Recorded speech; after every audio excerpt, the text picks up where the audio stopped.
I always take off the covers of the books. I just really enjoy the old whatever texture this is. You know what I'm talking about? Like a canvas. I'm gonna be honest. That really bothers me about you. Everything about this makes so much sense for both of you. Is it because it gets dirty? It gets dirty. It looks worse. You lose them. So we just have a stack of books in our library without the covers. Like yours are just over there, just waiting to get lost. Ladies and gentlemen, welcome to conflict. Okay, conflict resolution 101. Hey, but I still love you. Riley, how can I help you? Listen, it's as much of a problem with me as it is with you, and I still love you. And you've got your problems with me too, so. Yeah, dude, like you have a bidet. Yeah. Let's not talk about my bidet on air. That was pre-air talk. Hey, welcome back to another episode of Coffee Sometimes. Times. Coffee. We have a great show planned for you today. Very just thoughtfully and precisely laid out before you. We're going to have some small talk. We're going to have some book talk, talking chapter 5 of Unreasonable Hospitality. So if you need to read it, go ahead and pause right now and do that. Okay. And then we are going to talk about a really fun topic. We all love them, reviews. Google reviews, Yelp reviews, good reviews, bad reviews, 3-star reviews, all about reviews and how you can handle reviews. You know, how do you respond to the negative? And we're going to give some anecdotes about situations we've walked through. We might even read a couple of them. We've done it in the past. We might bring up some things we talked about before, all packaged in one brilliant program Package. Ross. Yes. Tell me. I don't know why. Talk to us small, baby. Why do I always go to Ross first? Is it because I'm looking this way? I'm sure if there was a pie chart of who talks the most, Ross has got it. Yeah. I haven't talked yet, boys. But you're like the you're about to run the show, man. Dude, shout out to the Happy Rant podcast. You're like Ronnie. Remember on that? He wouldn't start talking until like a good chunk of the way through. He just had to get prompted. Yeah, I'm like Ronnie in every way. What do they call a secondary guy in football announcing the color? You got play-by-play and color. You're color for sure. I couldn't handle play-by-play. And then you're on field. Yeah, I just showed him like, damn, it's crazy out here. You're kind of the Aaron Andrews of the group. You're Melissa Starks. Woo! Just to be compared to these amazing humans, I'm touched. Ross, what'd you do this weekend, man? I saw that your sister got engaged. How about that? She did, yeah. Big congrats to Maddie and Jordan. Yeah, amazing situation there. Yeah, well, this weekend, my wife was away on a little girls' weekend. Oh. And she hasn't really ever done that, especially since we've had 2 kids. So I haven't really been, alone with the kids for that long of a time. But my expectations were, when I say they were low, I mean they were like sub-ground low. You're like, I'm just going to be stuck in the house. Yeah. One of them's going to be crying the whole time. And not because they're like particularly difficult children. They're really not. But they love their mommy. They definitely love their mom. And no, it was great though. They were, instead of like preparing for the worst case, it was like best case. They were super sweet. And as soon as Rachel got home on Sunday, they like fell apart. So that was kind of funny. That's how it works sometimes, isn't it? Yeah. I always I feel like if Jude's going through like a spell of being particularly, I don't know how to put it other than just like whiny all day long. Naughty. Yeah. Naughty. You're going to get on the naughty list. He'll like go stay with my mom or Michaela's mom and they'll be like, he was an angel. Yeah. And then I'm like, what? Yeah. It's change of scenery. Yeah, I think there's part of it that like, so Phoebe is my 9-month-old, 9 months around there. And she has this really short-term separation anxiety issue. To like, so if Rachel's holding her and I take her from Rachel, she'll start crying. Not every time, but especially not after this weekend. I think Phoebe likes me more after this weekend. Come on. But I was expecting her to just miss Rachel the whole time, but she never did. And as soon as Rachel got back, she was like, "Oh my God, I have a mom. I forgot." And she just like freaked out. But it was chill.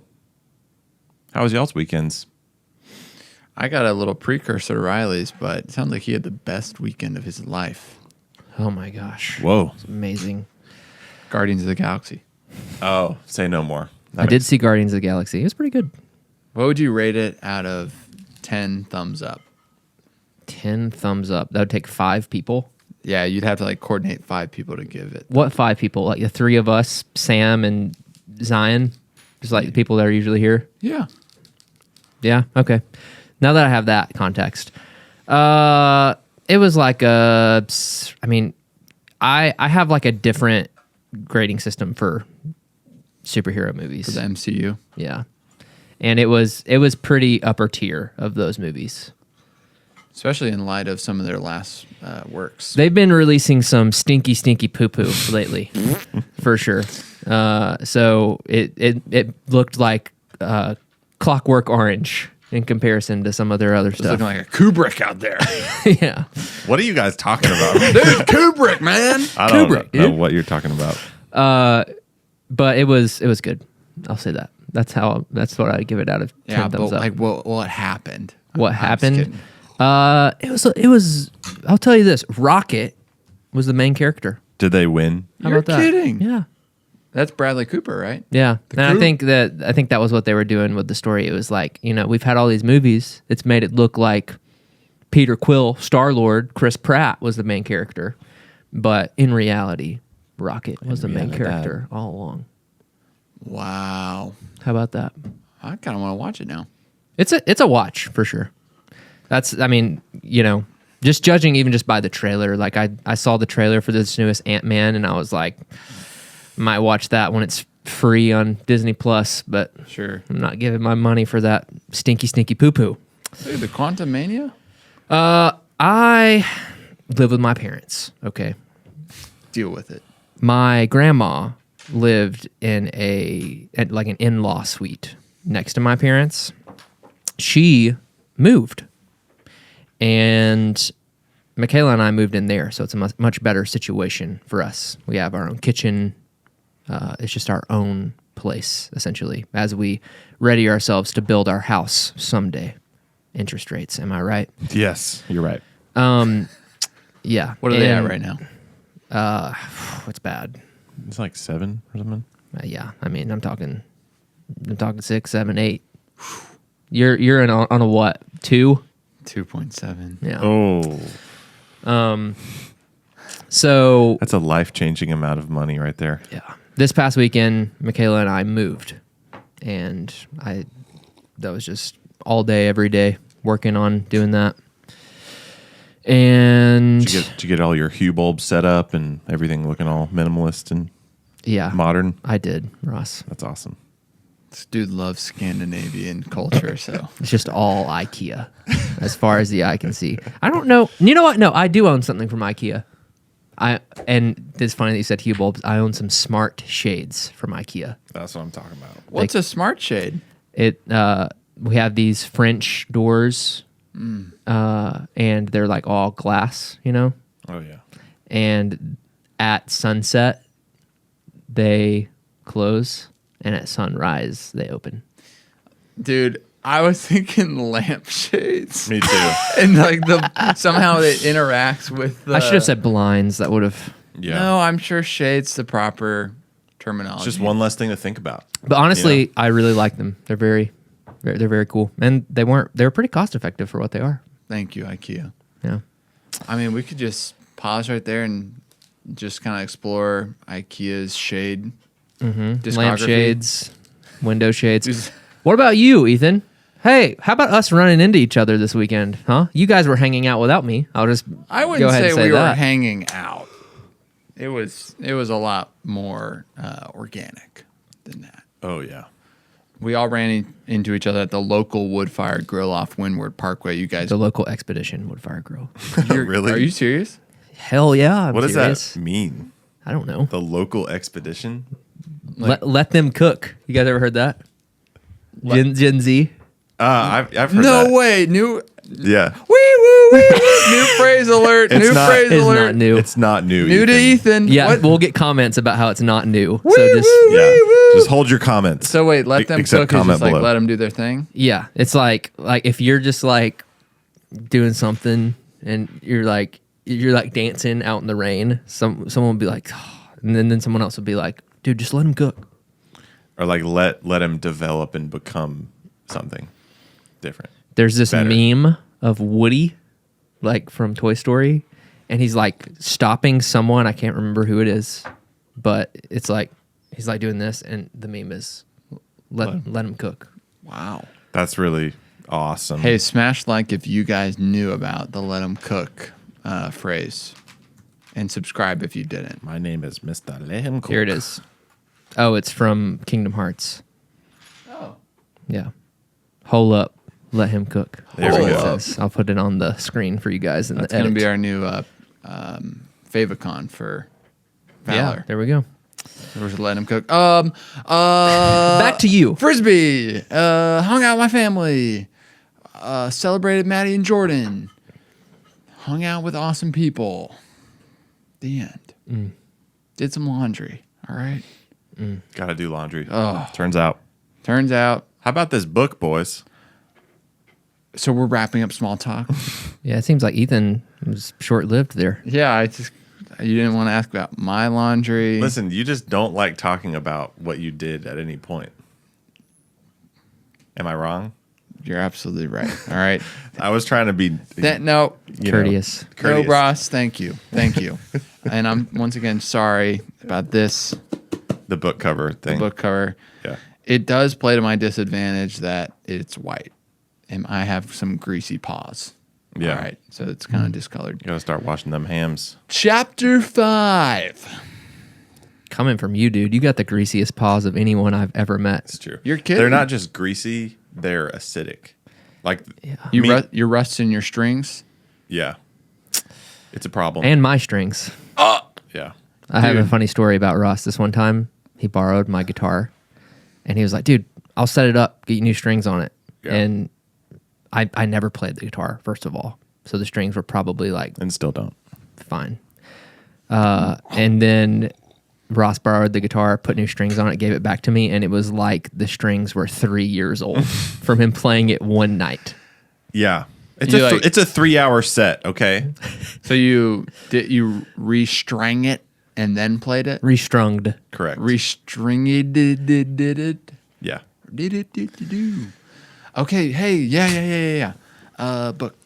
Restaurant smart versus corporate smart now marks the beginning of the time that we will be talking about this book. There it is.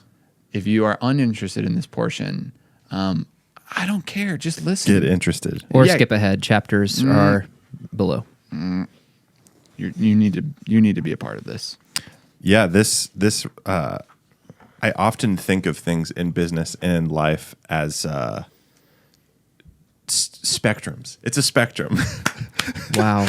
You know, people are out here saying everything is so black and white, and I just want to be the first person in history to say, what if it was more about like the in between and the gray? Trailblazer. Does that make sense? Ross Gray Walters. I'm not sure if- Judging by your Star Wars fan fiction you've written, that's kind of just like your life motto. It is true though. I do think of like the best way to handle situations often is just to have, at least how my mind works, is there's two extremes and we don't want either extreme, and there's a good middle. And this idea of being restaurant smart versus corporate smart, the way he sets it up is he was offered a job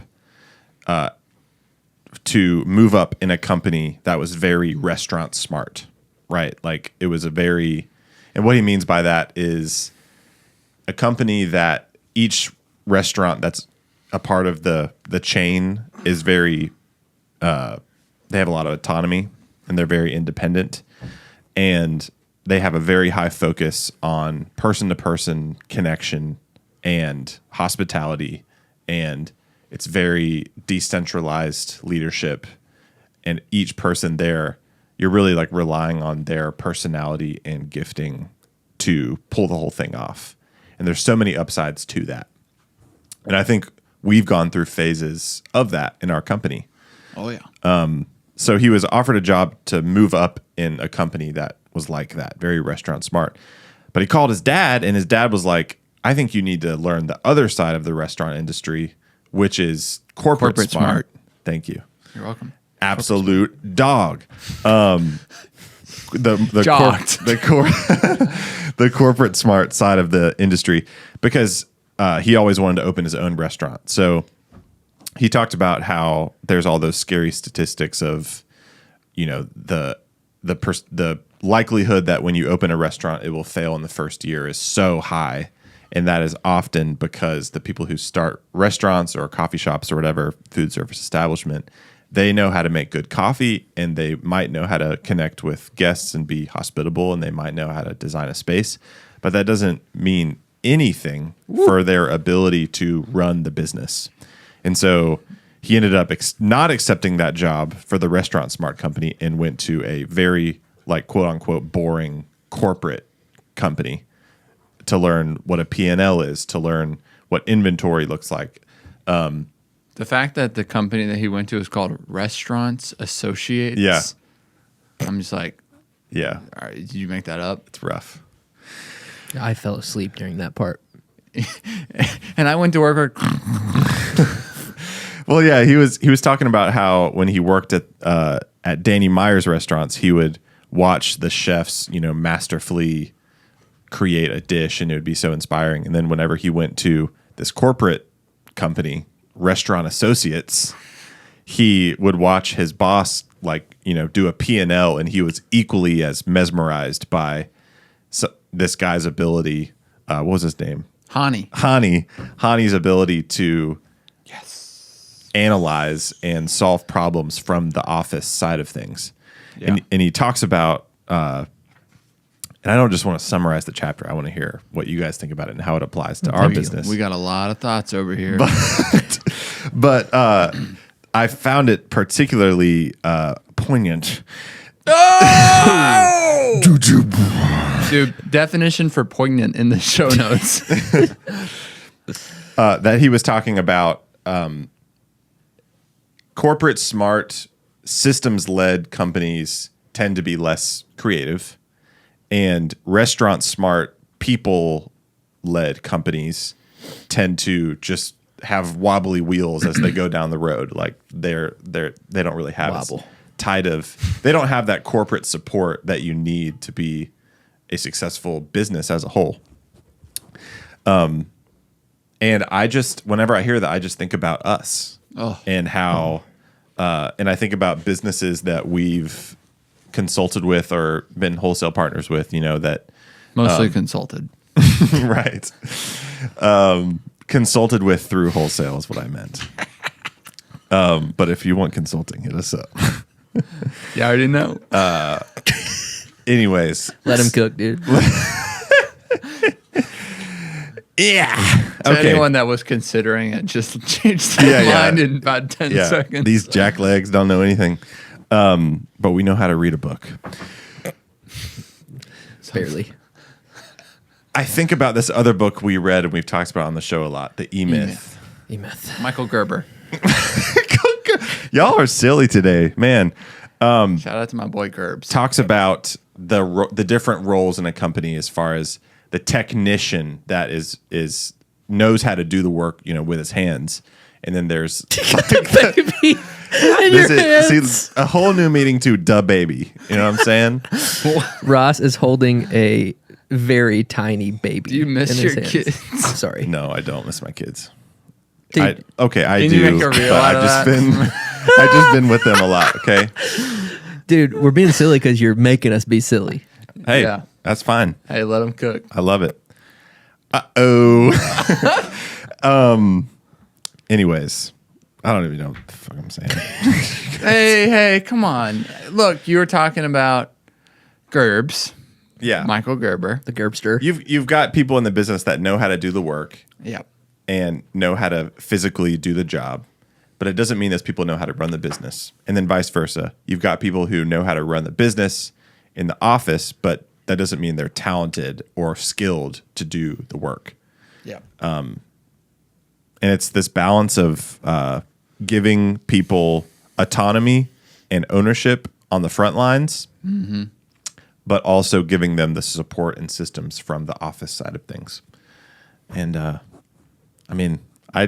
there wasn't honestly like these big revelations on like how to do that. It was more just like, this is a thing to keep in mind. Yeah, or even like, this is the best way, you know? I think it's a good chapter for a book like this to have with people in the hospitality industry who are, I'm sure a lot of people are reading this book as they're getting started and aren't thinking about things like this. Yep. They're like, I like to make coffee. I like to make food. Yeah. So I'm sure, to us, as we're in it, maybe a little bit less revelatory, but for others, it's kind of like, whoa, wasn't thinking about my P&L or like price breaks. Yeah. By ordering with multiple restaurants or whatever. Gosh, yeah, what an interesting thing, because that just spans everything. Like someone who's really good at something is like, I should do this on my own. Mm-hmm. I'm a plumber, and I'm going to start my own plumbing company. It's like, well, it's very different, Yeah. You have to work on pricing and structure and scheduling and communications. There's so many things wrapped around just like being a good or a service to someone. Mm-hmm. There were a couple things I thought were nice snippets when he was learning about corporate smart. And he was telling a story about how this guy, Hani, found that they were starting to bleed a lot of money because the lobster had risen, like skyrocketed in price, but that hadn't reflected in on their menus. And so they had to like do this shuffle and make these calls and like get lobster off the menu, because if they properly priced it, it would be too expensive for their guests. And he was kind of talking about like in a corporate smart structure, a chef's bonus is often tied to his food costs. So by this guy Hani like figuring this out and making the call, it wasn't like stifling to the chef. It was like a team play. So this guy wouldn't lose his job because he was accidentally like bleeding money and losing all of the like potential income for his restaurant.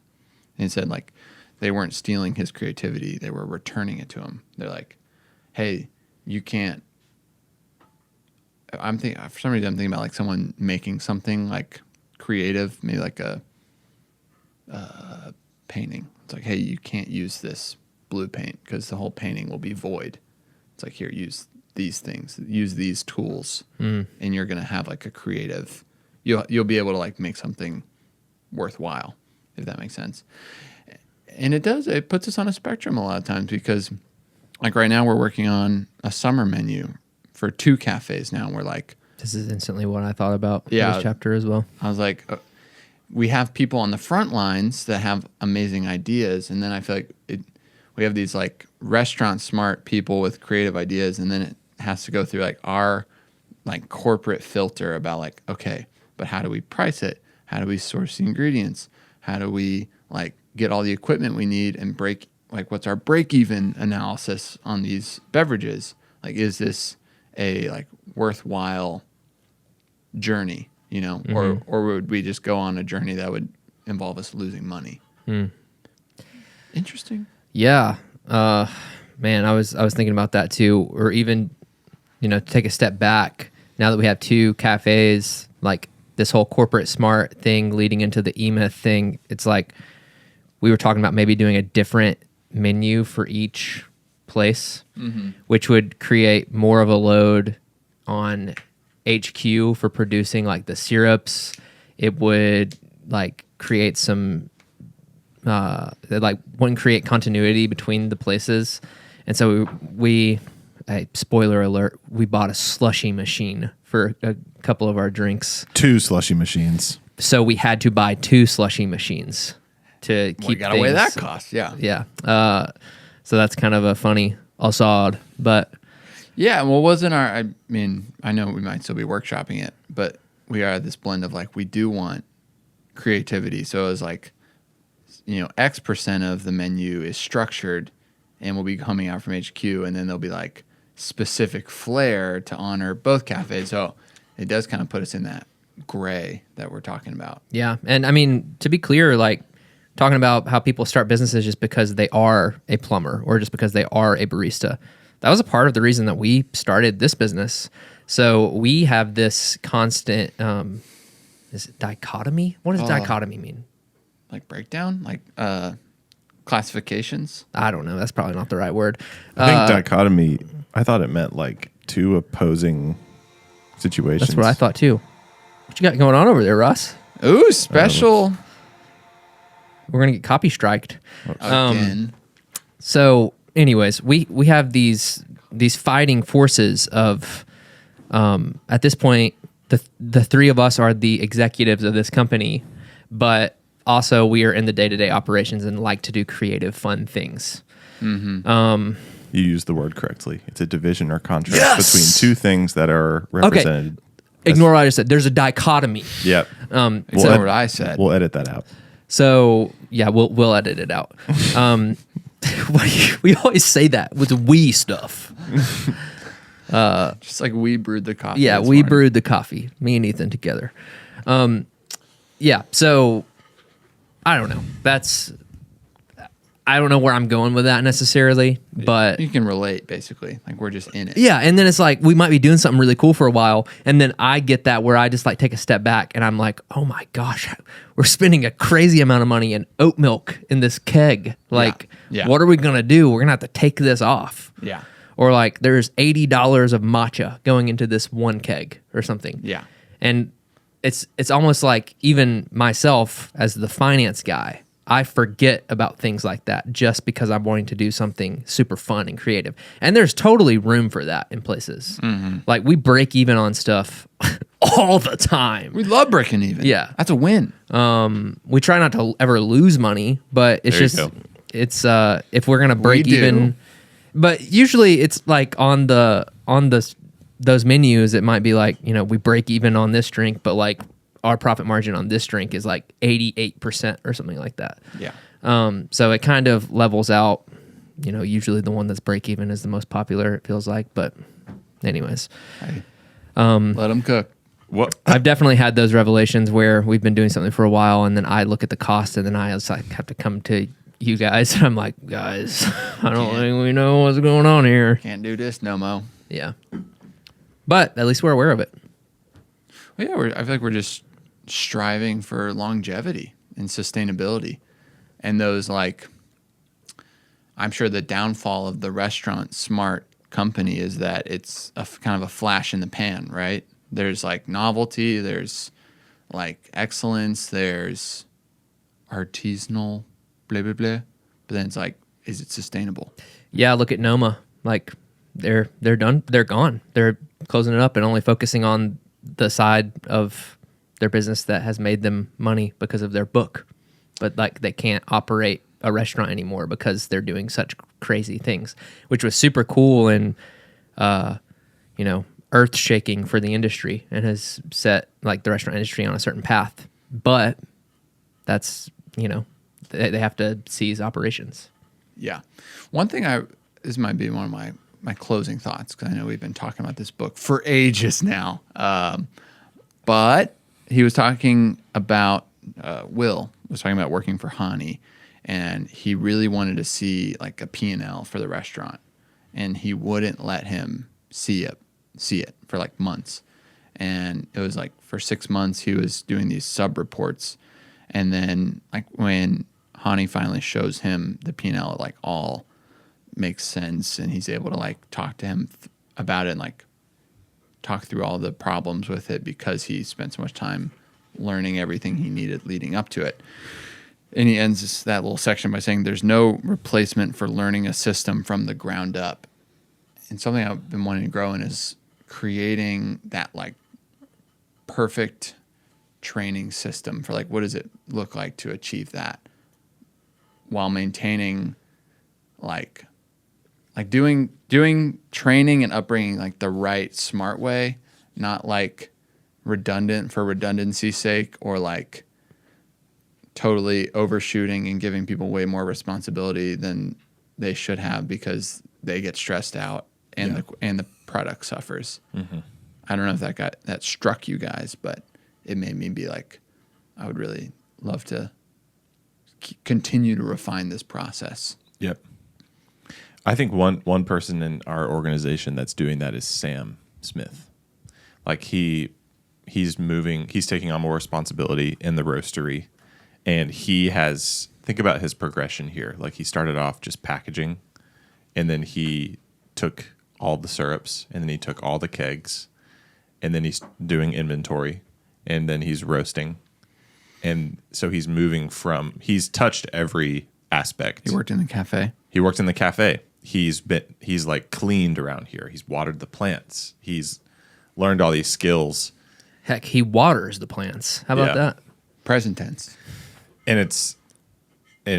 So that was sort of like trial by not fire, but I guess by just being in roles. But what you're talking about is almost like a fast-tracked version of that, where you're taking your time to learn the ins and outs of how the cogs in the machine work, but you're not like having to spend. Cogs. Nice. What? Cogs. Cost of goods sold. See what you did there. It's what you're saying is not that everybody has to spend like 6 months in every role to learn it. Yeah. You're talking about just like a fast-tracked program where somebody is learning how something works so that they can manage and lead it. Yeah. And I agree. I think we've done that a little bit with the operations coordinator and head coach role in our cafes. And I suspect we will have to do that more with more locations.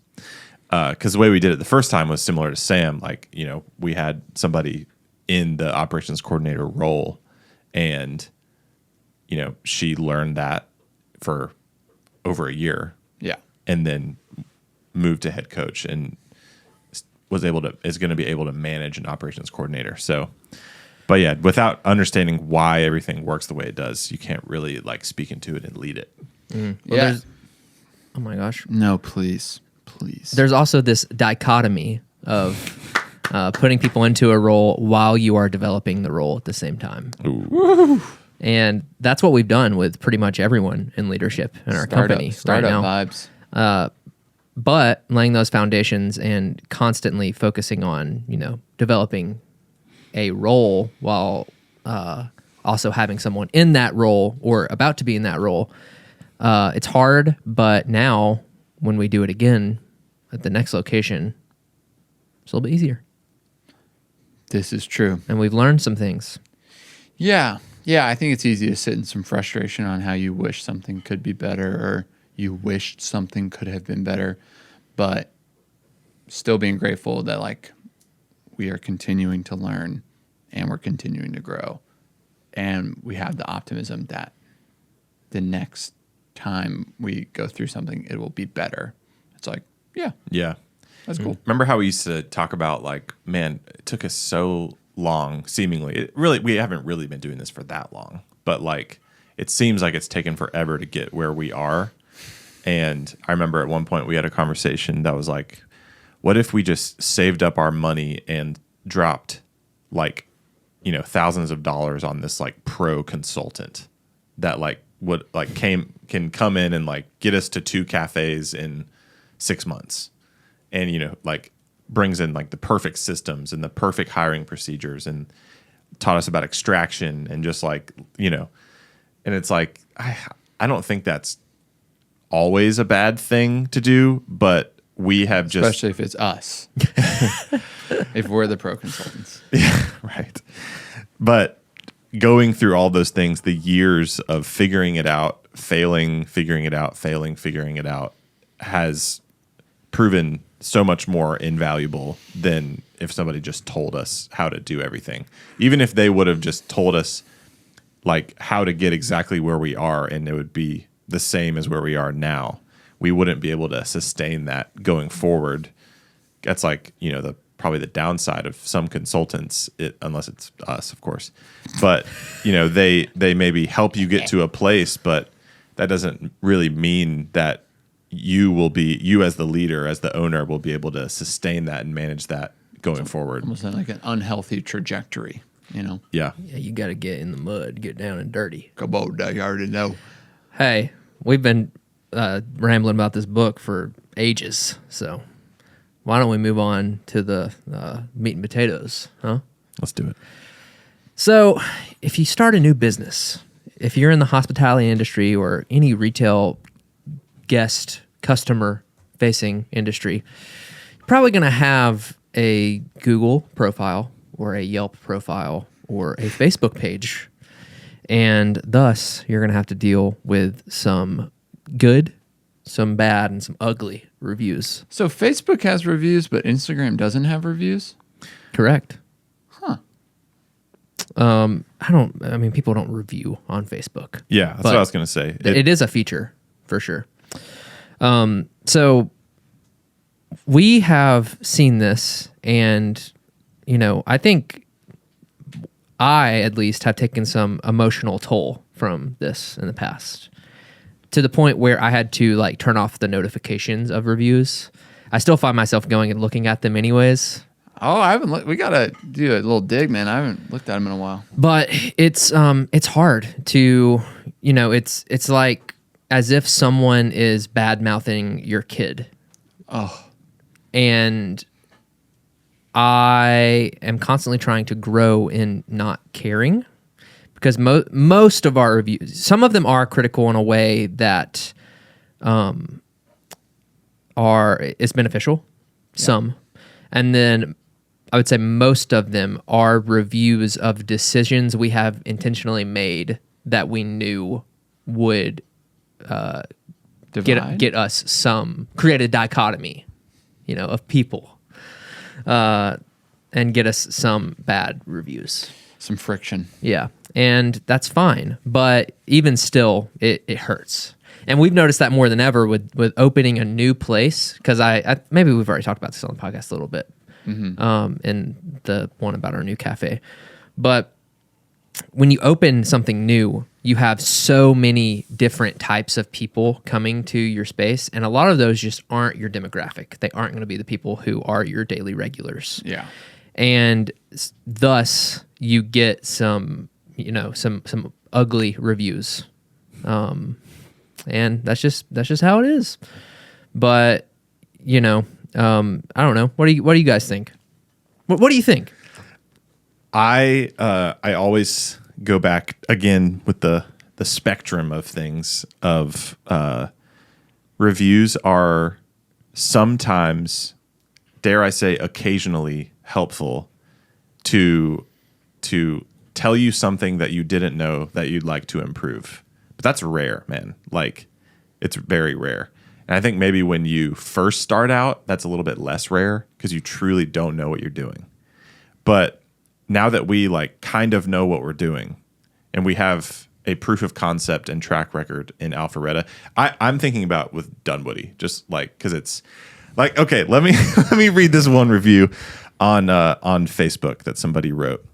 And I will just tell you how this is an example of a well-hearted, well-intentioned review that we're not going to respond to, that is we're misunderstood and we don't care.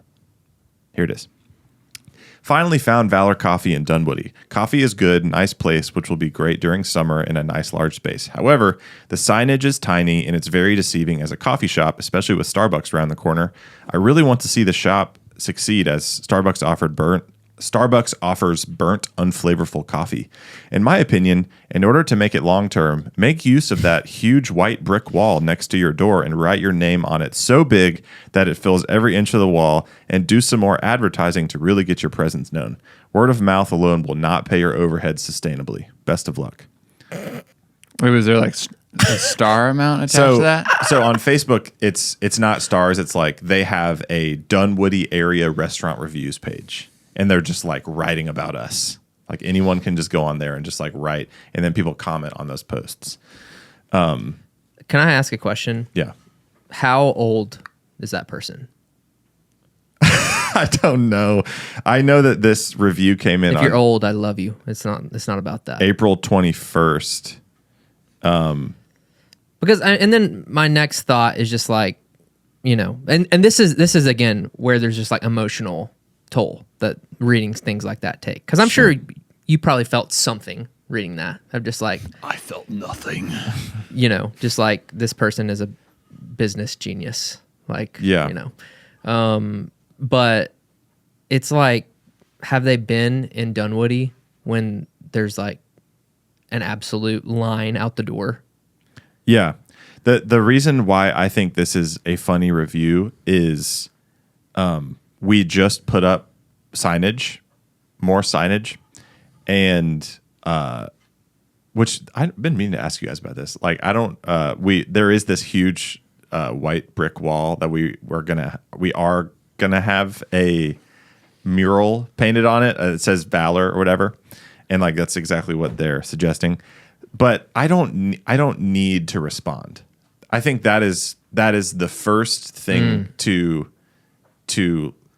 not the first thing to like pay attention to as a business owner or a manager is like if you need to respond to feel okay about yourself, you have problems. Like, Oh, Ross. Oh my gosh. because you don't owe anything to these people and they don't owe anything to you. And you should find your worth in other things than reviews. With a caveat of like, when I look on our Google Maps page and it says like 4.9 and there's like tons of reviews, that makes me feel good. I like that.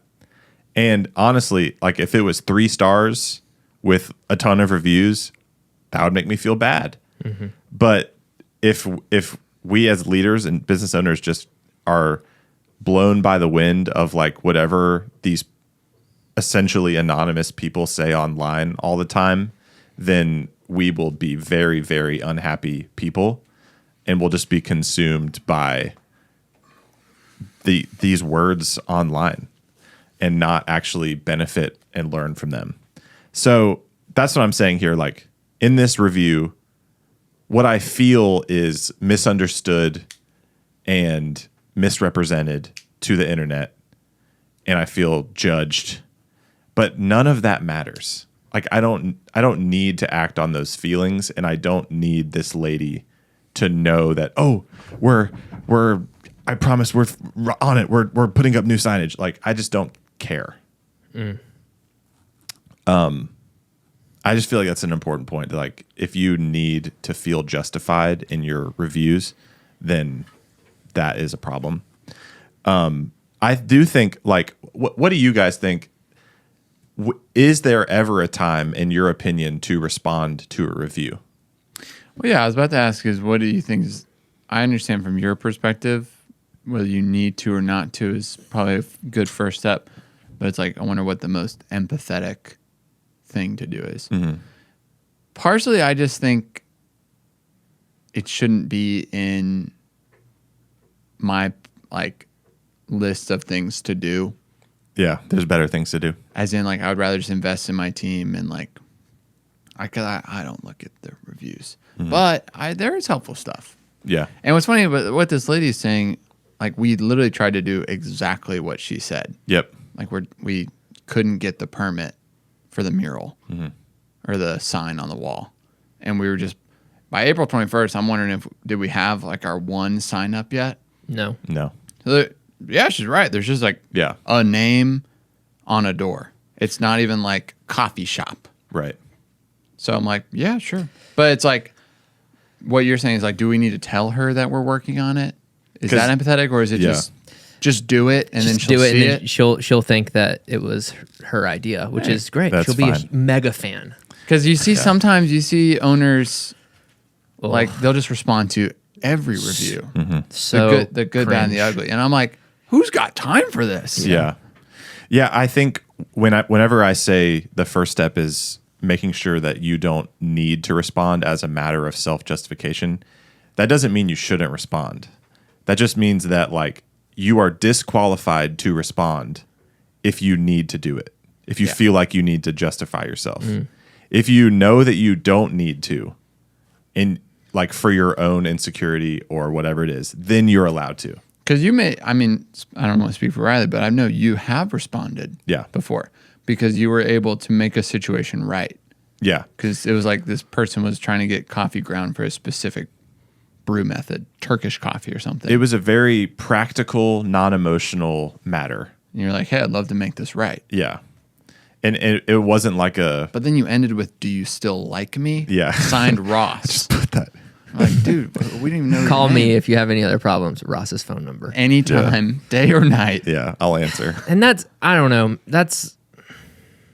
I think that's where it just goes against my values, I guess, like reviews in general. And it shouldn't, because I understand reviews and why it's a thing. And I love when people, leave a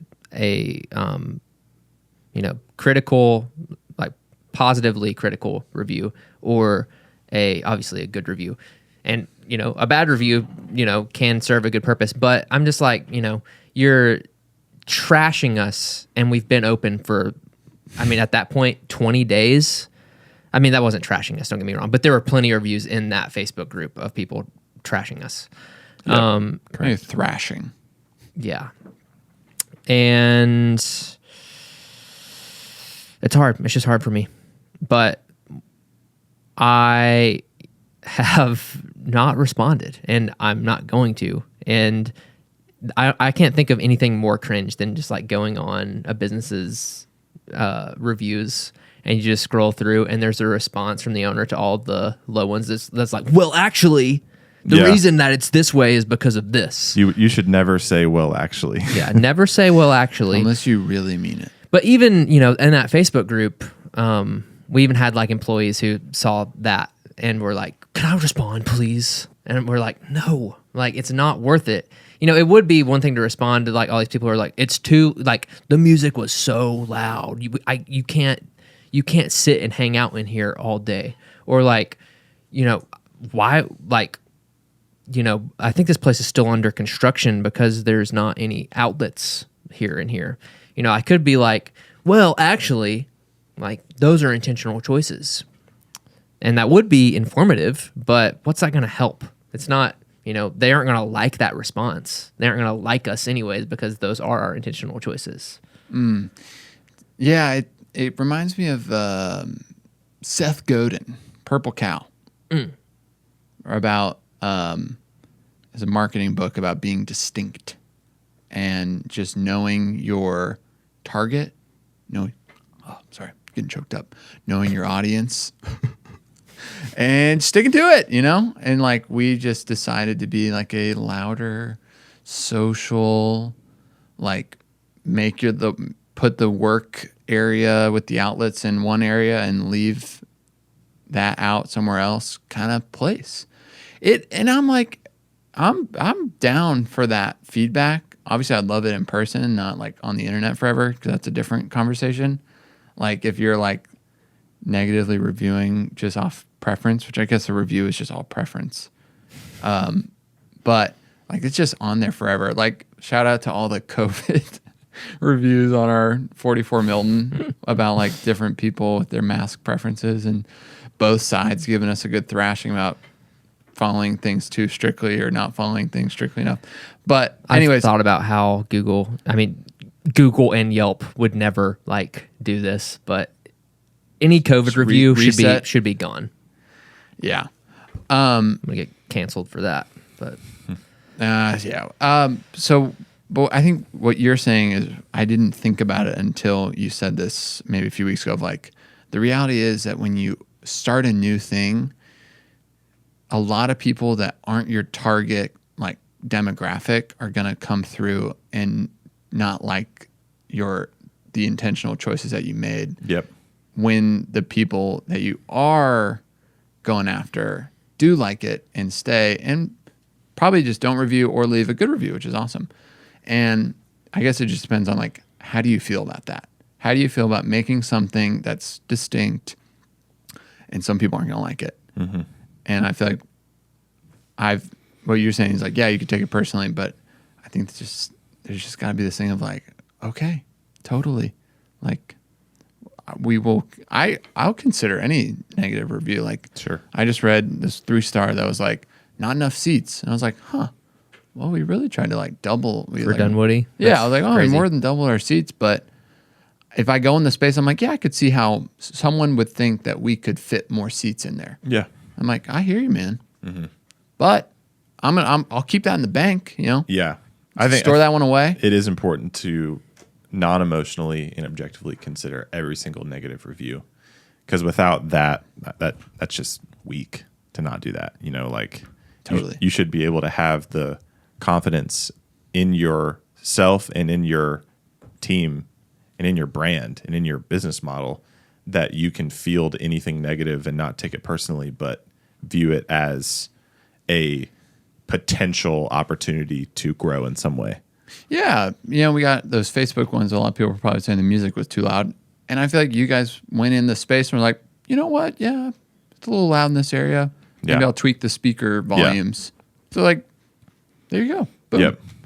But it's not like we're not going to tell them that we turned down the music in one corner of the cafe. Mm-hmm. You know, it's just like, hey, if they come back, that's awesome. Yep. So yeah, holding things loosely is tough, right? And removing yourself from the business, because we're not Valor. Right. We're Ross, Riley, and Evan. Yep. Just 3 dudes. But that was a long journey for sure. Especially Cafe One. You don't know how successful you're going to be, and you're like, if I get negative reviews, is that indicative of my future? Like, will this continue? Like, I remember when Valor was 5 stars, and then after a year or so, it's goes down to 4.9, so it gets enough 4 3s and 2s and 1s, and then it goes to 4.8 because we have I don't know what, like 600 something reviews. And I'm like, Just can't get back to 4.9. Yeah, It's like impossible. yeah, we're because just- we get we get 5-star reviews all the time. Like, and thank you. very much almost all of the reviews on Alpharettas are 5-star reviews. But it's like there's some 1-stars about how our coffee looks nice but tastes like bread. I'm like, I get it. Okay. Hey, guilty. Or it's too acidic. Yeah. Or there's another one about how our coffee is bad and overpriced. Crap. And another one about how it was bad. And another one about how it was mediocre. And another one about how it's not dog friendly. It's just the health department. I'm sorry. Right. But we could respond to that and be like, it's the health department, not us. Or like, come get a free drink. Try it again. I'm like, well, you're probably not going to like it again. Yeah. If you get it, if you come back. Do you remember that? It's just the same thing as like, another story in Dunwoody. Like one of the first days we were all there. This guy like comes in, he's chatting us up. I'm not trying to, dog on this guy because it's just his preference.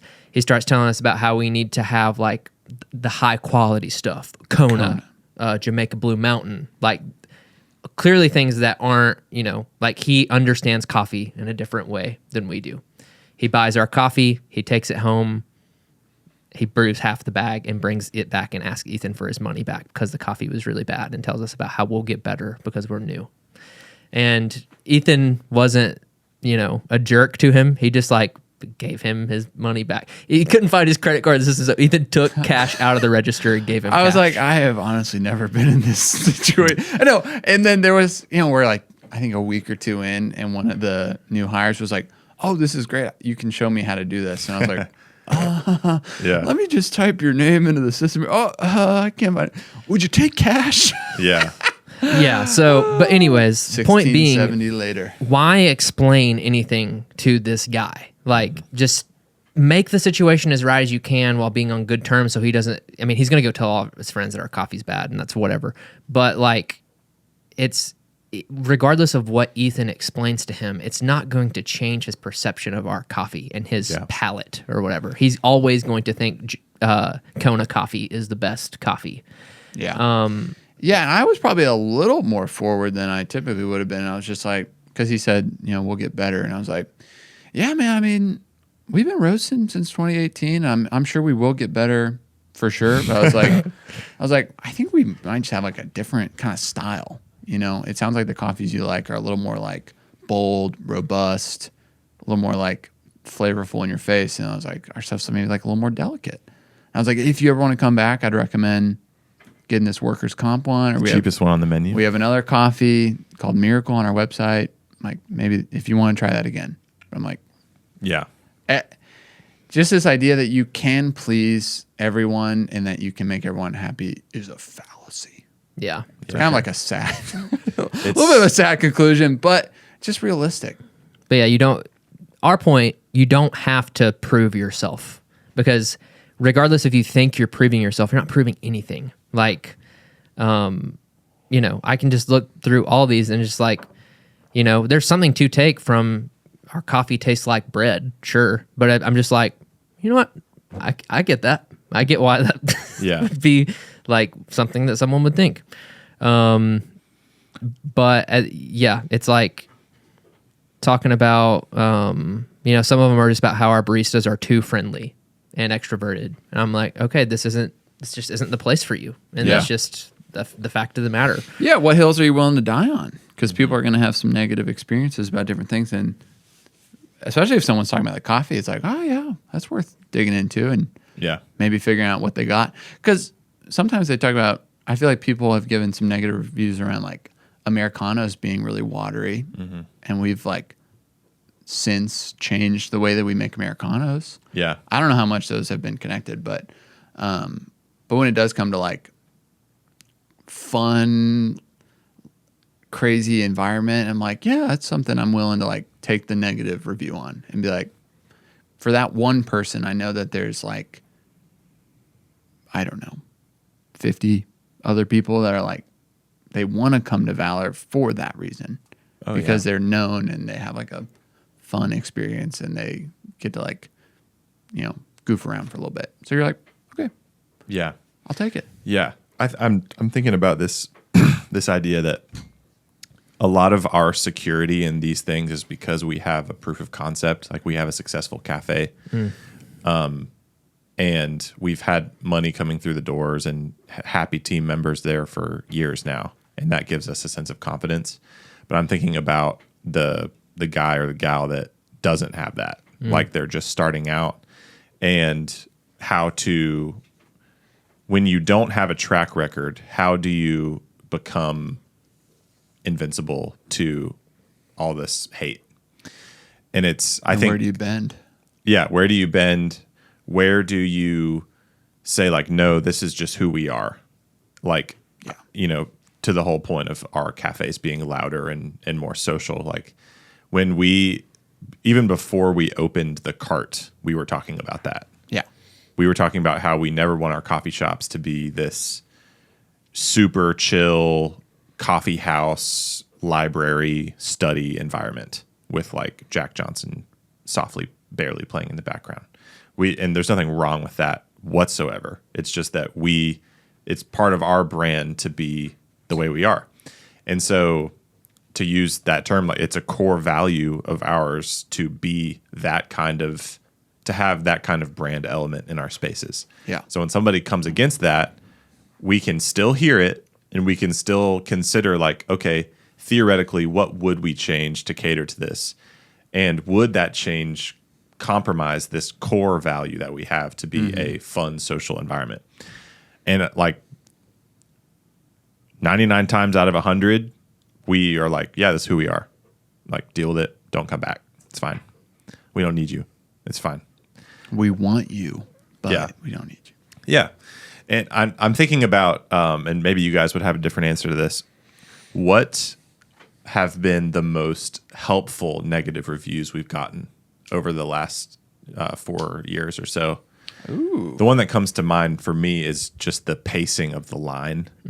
And this is a very nuanced topic that goes into the inner workings of our business, but people waiting in line, you have the balance between, do you want people to wait in line for a long time, or do you want them to wait for their drink for a long time? And what is the balance of that, and how do you pace those interactions? And we've received reviews where they're like, yeah, the barista at the counter was talking to the person in front of me for 5 minutes, and then I just left. Mm-hmm. And it's like, that is a very, very understandable frustration. Mm-hmm. And we have taken that into consideration. Now, that is also a part of who we are, that like people stand at the register and we want to connect with them on a deeper level. But we found ways over the years to get the best of both worlds as far as connecting with people while you're also doing the transaction and being efficient. You're checking both boxes as much as you can. Yeah. Because when you're empathetic to just the person in front of you and you're carrying on a conversation that's 5 minutes long, you're being not empathetic to the people that are standing in line behind them. Yeah. And so that is like a helpful piece of feedback we've received. And it's not like we weren't thinking about that already, but to also hear it from guests that review. There's a little bit of like validation in that, for sure. That for me stands out as the most helpful, reasonable negative review we've received. Maybe on some like options. I don't know if it made its way to like actual reviews, but I remember a big pivot was just like sizing options in the beginning, like in the cart. We didn't offer 16-ounce cups. Oh, yeah. And because that was just like our specialty preference. Yeah. It wasn't a core value. And so when it kind of kept getting pushed, it was like, all right. This isn't. We don't care that much about that. Yeah. Let's try to just give the people what they want. So that was good. And that's just proof. Like we've changed some things based on people's feedback. I think that's a pretty good spot to wrap. Yeah. Yeah. I think the big takeaway is, you'll have some positive things you can pull from the negative. You don't have to please everyone, and for heaven's sake, do not respond. If you feel like you have to. For your own insecurity. Only respond if you're going to make a situation right. Yep. Yeah, my closing thought is in the same way that your negative reviews can help you find out who you are and who your brand is, your positive reviews can as well. Because if you open a coffee shop or whatever the business is, and you say like, these are my core values, this is what I want my brand to be like, these are the hills I'm willing to die on and never change. But if like everybody hates it, then you have to change, because that's how capitalism works, and like that's how we're working here.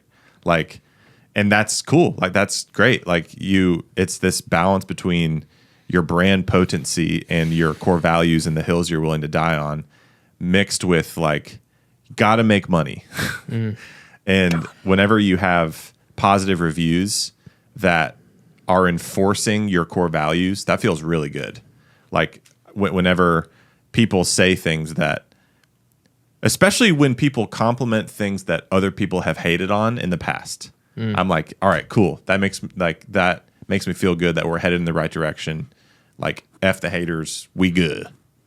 So, yeah, I'm not going to name the name, but I'm sure you guys remember there was a company that went out of business years ago, and their Instagram post when they closed said something along the lines of like, the people just didn't get it.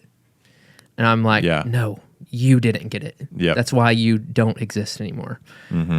So that's a good point. Just, if it's all bad, you need to fix something. If it's a little bit of bad, if there's some friction, you're probably doing something right. Yeah.